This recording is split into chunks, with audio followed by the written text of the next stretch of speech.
नमस्कार दोस्तों, मेरा नाम कपिल सिक्का है। स्वागत है आपका स्टडी आई की एजुकेशन प्लेटफॉर्म में। आज इस वीडियो में हम डिस्कस करने जा रहे हैं अरुणाचल प्रदेश का marriage and inheritance of property bill 2021। इस वीडियो में हम जानेंगे कि एग्जैक्टली कैसे ये एक यूनिफॉर्मिटी लेके आता है मैरिज और इनहेरिटेंस के मामलों में। साथ ही साथ वुमेन को यहाँ पे क्या पावर्स मिलती है और क्यों जो ट्राइबल सोसाइटी अरुणाचल प्रदेश की इसको अपोज कर रही है। जैसा कि आपने हमेशा देखा होगा कि जो ट्राइबल सोसाइटीज हैं वो अपने कस्टमरी लॉ से डिराइव होती हैं। वो कहती हैं कि हमें कोई भी पार्लियामेंट का लॉ नहीं चाहिए। यही हमने अपने कॉन्स्टिट्यूशन में रखा भी था जब हम ट्राइबल्स को अपने साथ इंटीग्रेट कर रहे थे। जब हम उनका इंटीग्रेशन हम देख रहे थे ट्राइबल सोसाइटीज का, तो हमने शेड्यूल 6 जो है स्पेसिफिकली नॉर्थ ईस्ट के लिए डिजाइन किया था। वहां पे आइडिया बस यही था कि जो भी पार्लियामेंट लॉज बनाए वो बिना ट्राइबल्स की अनुमति के और बिना उनकी कंसर्न्स को जाने हुए ना बनाए। यहाँ पे हम देखेंगे कि किस तरह से ये जो बिल आ रहा है और ये कैसे ट्राइबल कल्चर का ये कहना है कि ट्राइबल्स का ये कहना है कि हमारे कल्चर के लिए ये ठीक नहीं है, लेकिन वहीं गवर्नमेंट्स का ये कहना है कि एक प्रोग्रेसिव बिल है। कब तक आप डिस्ग्रेसिव रहेंगे, आपको प्रोग्रेसिवनेस के साथ आगे बढ़ना पड़ेगा। स्टडी आईक्यू पर आप विभिन्न माध्यमों से हमसे जुड़ सकते हैं। मेरे जितने भी वीडियोस आते हैं सबके पीडीएफ मेरे टेलीग्राम चैनल @कपिल लाइव से डाउनलोड कर सकते हैं। आप मुझे @कपिल सिक्का ट्विटर हैंडल पे भी फॉलो कर सकते हैं। तो सबसे पहले देखते हैं बिल है क्या। जैसे मैंने आपको बताया, Arunachal Pradesh state commission for women ने एक इक्वल इनहेरिटेंस राइट्स की बात की है। देखो, ट्राइबल सोसाइटीज में भी हमने एक चीज देखी है कि वुमेन के पास बहुत ज्यादा राइट्स नहीं होते। सिमिलरली ट्राइबल सोसाइटीज में आप देखेंगे कि अगर आप कुछ एक ट्राइब्स छोड़ दें, अगर आप केरला के नायर्स छोड़ दें, अगर आप मेट्रिलिनियल ट्राइब्स छोड़ दें मेघालय के, तो अदरवाइज आपको हर जगह जो ट्राइब्स दिखेंगे वो भी पेट्रीलिनियल इन नेचर होंगे और पेट्रियार्की जो है वहां पे भी काफी प्रोमिनेंट होगी। अब ऐसे में वुमेन के पास इनहेरिटेंस राइट्स जो है वो नहीं आ पाते। वुमेन जो हमेशा हस्बैंड के, फादर के विम्स एंड फैंसीज पे रह जाती हैं। जैसा फैमिली में जो हेडमैन होते हैं, जो कि यूजुअली मेल्स होते हैं, वो जैसा कहते हैं वुमेन को वैसा मानना पड़ता है। अब इस बिल में ये बातें जो है चेंज करने की बात की जा रही है। सबसे पहले इस बिल में सोलेमनाइजेशन ऑफ मैरिज के बारे में लिखा गया कि हमारे मैरिज कैसे की जाएगी, क्या सेरेमनीज होंगी, मैरिज ऑफिसर जो है वो अपॉइंट किया जाएगा, रजिस्ट्रेशन जरूरी है, मैरिज का सर्टिफिकेट इशू होना जरूरी है, रेस्टिट्यूशन के राइट्स भी जो कि आप देखेंगे कि आपको हिंदू लॉज में देखेंगे, हिंदू फैमिली लॉज में देखेंगे, वो रेस्टिट्यूशन के राइट्स आपको यहाँ पे भी मिल रहे हैं। और साथ ही साथ जुडिशियल सेपरेशन यानी डिवोर्स अगर होना है तो कैसे किया जाएगा। सबसे पहली बात यहाँ पे की जा रही है कि मैरिज के लिए कुछ एसेंशियल कंडीशंस होंगी। रजिस्ट्रेशन जो है मैरिज का वो भी नेसेसरी होगा। ये बिल जो है हर उस पर्सन पे एप्लीकेबल होगा जो एक इंडिजिनस शेड्यूल ट्राइब को बिलोंग करता है अरुणाचल प्रदेश में। ये कहता है कि मैरिज जो दो लोगों के बीच में सोलेमनाइज होगी वो लोकल कस्टमरी राइट्स से तो होगी होगी, रिचुअल से तो होगी होगी, लेकिन यहाँ पे कॉन्ट्रैक्चुअल ऑब्लिगेशन भी क्रिएट हो जाएगा। तो मैरिज के लिए आपके जो रिचुअल्स चलते आ रहे हैं वो आपके रहेंगे, आप उसी से सोलमनाइज करिए। लेकिन मैरिज के डिसोल्यूशन को लेके, मैरिज के रेस्टिट्यूशन को लेके अब कुछ स्टैट्यूटरी लॉज आपको दिए जाएंगे। लेट अस से अगर कोई पर्सन जो है मैरिज में साथ नहीं रहता है और उसके पास कोई वैलिड रीजन नहीं है, कोई रीजनेबल एक्सक्यूज नहीं है साथ ना रहने का, तो यहाँ पे मेल या फीमेल दोनों ही रेस्टिट्यूशन को क्लेम कर पाएंगे। देखो, रेस्टिट्यूशन का मतलब क्या होता है कि अगर ए और बी ने कोई मैरिज हुई है, अब ए इस मैरिज से मूव आउट कर जाते हैं विदाउट एनी रीजन। देखो, बी को रीजन पता होना चाहिए, स्पेसिफिक रीजन होना चाहिए, वही ग्राउंड्स बनेगा डिवोर्स का। ये आपको हिंदू फैमिली लॉ में भी मिलेगा। तो ऐसे में क्या होगा कि बी कॉन्जुगल राइट्स के रेस्टिट्यूशन की बात कर सकता है और कह सकता है कि इस पर्सन को, मतलब मेरे स्पाउस को आप बोलिए मेरे साथ रहे। तो ये कॉन्जुगल राइट्स जो है यूजुअली ट्राइबल लॉज में नहीं प्रेवलेंट है। एक बार कोई मैरिज से मूव आउट हो जाता है तो फिर वो हो जाता है, लेकिन यहाँ पे कॉन्जुगल राइट्स की बात यहाँ पे की जा रही है। साथ ही साथ वॉइड और वॉइडेबल मैरिज की डेफिनेशन भी दी गई है। जुडिशियल सेपरेशन के लिए अलग से क्लॉज बनाया गया कि अच्छा डिवोर्स होगा तो प्रॉपर जुडिशियल सेपरेशन से होगा। ऐसे नहीं कि बोल दिया डिवोर्स हो गया और कल से जो है वो डिवोर्स हो गया। तो अगर कोई भी मैरिज वॉइड होती है तो उसके बारे में क्लियर कट दिया गया है कि किन ग्राउंड्स पे, कोई अंडर एज है, कोई इडियट या लुनैटिक है, ठीक है, कोई कोई भी ऐसा पर्सन है जो प्रोहिबिटेड डिग्री ऑफ मैरिज में आ रहा है, तो यहाँ पे जो मैरिज है वो वॉइड डिक्लेयर की जा सकती है। मतलब शादी कर ली और शादी करने के बाद पता चला कि जो दूसरा स्पाउस है, दूसरी जो स्पाउस थी, उसको कोई मेंटल इलनेस है जो छुपाई गई थी शादी से पहले, तो यहाँ पे शादी जो है डे 1 से वॉइड करार दी जा सकती है। तो बात देखो ये है कि वैसे तो कहा जाता है कि इन इस तरह के जो लॉज आते हैं इससे वो मेन और वुमेन दोनों को बेनिफिट्स होते हैं, बट स्पेसिफिकली हमने देखा है कि वुमेन के साथ इश्यूज ज्यादा रहते हैं। ठीक है, तो यहाँ पे पेट्रियार्कल सोसाइटी है तो वुमेन को कुछ फर्दर राइट्स देने की बात की जा रही है। तो साथ ही साथ डिसोल्यूशन की अगर हम बात करें, डिवोर्स के क्या ग्राउंड्स होंगे। देखो, डिवोर्स के कुछ ग्राउंड्स दिए गए हैं कि जहां पे ऐसा लगता है कि कोई वॉलंटरी सेक्सुअल इंटरकोर्स बेसिकली आपने देखा किसी और के साथ हो गया है, देन उसके बाद क्रुएल्टी, डिसर्शन, इररिकॉन्सिलेबल है, इनकम्पेटेबिलिटी है, देन अनसाउंडनेस ऑफ माइंड है, मेंटल डिसऑर्डर है, वेनरल डिजीज है, रिनाउंसमेंट ऑफ द वर्ड है, मतलब साधु महंत बन गए, तो ऐसे केस में जो शादी है उसमें डिवोर्स क्लेम किया जा सकता है।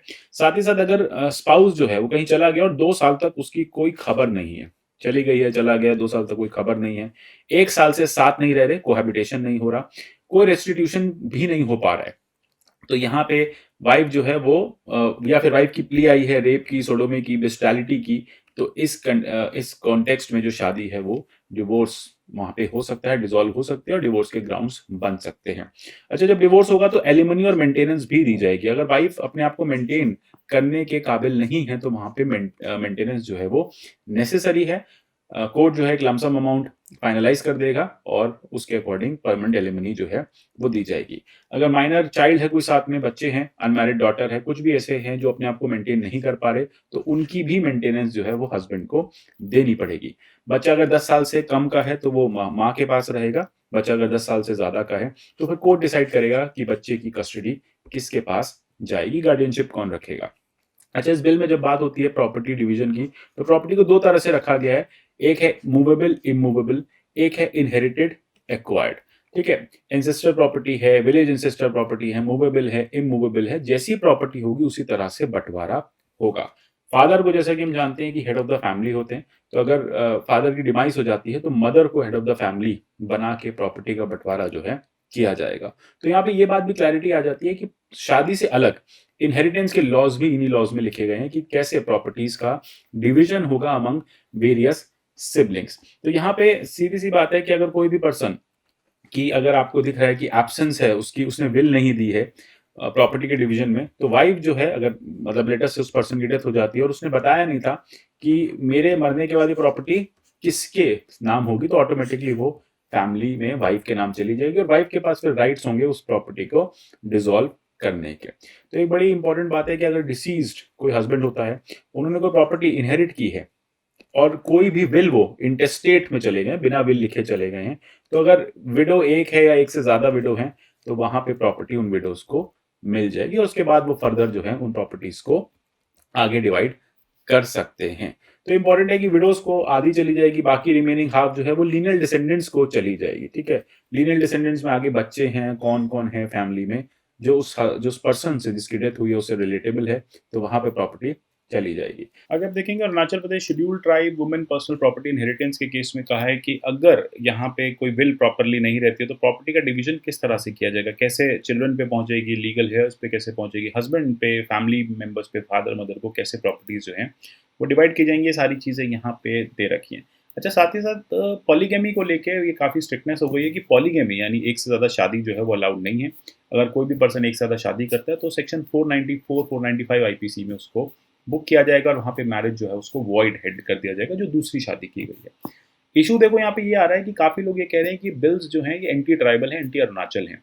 बहुत सारे जो लोकल सेंस स्टेक होल्डर्स हैं उनका ये कहना है कि हमारे अपने कस्टमरी लॉज चलते आ रहे हैं, आप इन लॉज को के साथ छेड़छाड़ मत कीजिए। सेक्शन 37 के केस में भी कहा गया है कि अगर किसी ऐसे पर्सन की प्रॉपर्टी है जिसने विल नहीं लिखी है तो कैसे उसका डिवीजन होगा। व्हाट इफ वो प्रॉपर्टी ना देना चाहता हो एक बच्चे को, उसको भी प्रॉपर्टी यहाँ पे मिल जाएगी। तो फादर अगर पहले ही प्रॉपर्टी डिस्ट्रीब्यूट कर देता है और एक बच्चे को प्रॉपर्टी नहीं मिलती है तो क्या उसके पास कोई रिकोर्स है, क्या वो कोर्ट जा सकता है। साथ ही साथ अगर किसी APST वुमेन है, उसने non Andhra Pradesh schedule tribe main से शादी की हुई है, तो उस केस में अगर वुमेन की डेथ हो जाती है तो उसके हस्बैंड, उसके हेयर्स को फिर पूरा राइट मिल जाएगा कि वो उस वुमेन की प्रॉपर्टी को यहाँ पे ले सकते हैं। तो आइडिया देखो यही है कि लोग कह रहे हैं कि ट्राइबल से प्रॉपर्टी जो है वो नॉन ट्राइबल्स की तरफ चली जाएगी, क्योंकि इसमें क्या है कि कोई APST वुमेन है, Andhra Pradesh sorry Arunachal Pradesh schedule tribe की कोई वुमेन है, उसने नॉन अरुणाचली ट्राइब से शादी की हुई है, तो फिर ऐसे में उस नॉन अरुणाचली ट्राइब का भी प्रॉपर्टी पे पूरा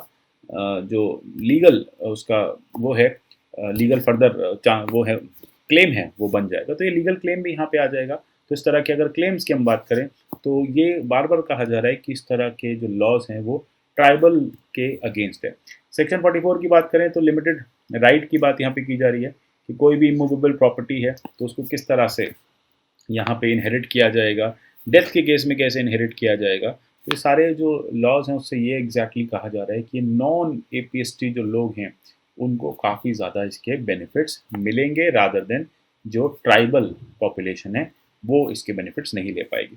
लेकिन ऑन द अदर साइड हम देखें कि देखो वुमेन के साथ जो भी मैल प्रैक्टिस होती है, फिर जो भी इनइक्वालिटी प्रैक्टिस की जाती है, वो ये बिल जो है कवर करने की कोशिश कर रहा है। इस बिल से एक प्रोग्रेसिवनेस लाई जाएगी, जेंडर न्यूट्रल क्लॉज लाए जाएंगे और वुमेन के प्रोग्रेशन में या प्रोग्रेसिवनेस में कोई कमी यहाँ पे नहीं छोड़ी जाएगी। तो ये एक वाटरशेड डेवलपमेंट की बात कही जा रही है कि अरुणाचल प्रदेश में ये एक वाटरशेड डेवलपमेंट होगा और इसके सोशल रेमिफिकेशंस मतलब जो सोशल बेनिफिट्स होंगे वो फार रीचिंग होंगे। तो इस तरह के जो लॉस हैं देखो वो ज़रूरी हो जाते हैं। इसी तरह से आप देखेंगे कि बाकी यूसीसी की भी काफ़ी लंबे समय से डिमांड चल रही है, बाकी पर्सनल लॉज भी हटाने की डिमांड चल रही है और प्रॉपर लीगलाइज्ड मैनर में जो मैरिज है, साथ ही साथ इनहेरिटेंस है, इस तरह के लॉज क्लियरली होने चाहिए।